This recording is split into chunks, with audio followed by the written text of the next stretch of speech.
Espera, no las quites aún.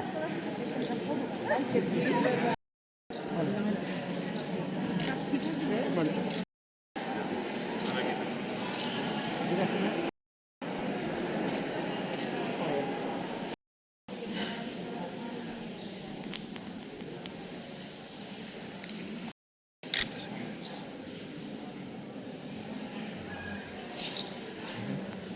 Sí, sí, sí, claro. Con palabras del Papa Francisco con el fin de la pandemia.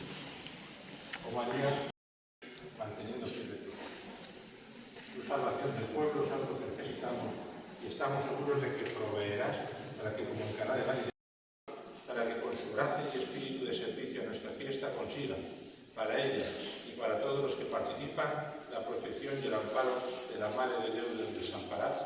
Roguemos al Señor. Claro. El Papa dice que hagamos lío, hablando de difundir el mensaje cristiano, etc. Pero vosotros vais a hacer lío y ruido, y luz, o sea, que hay. Señor.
Bárbara,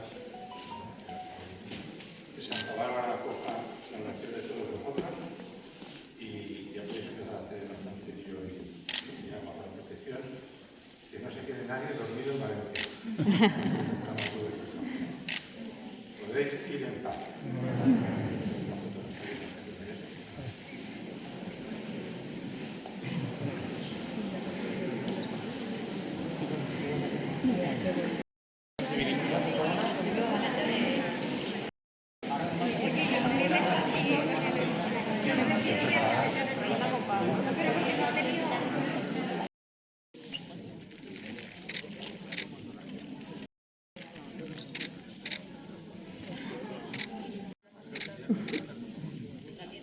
Hmm.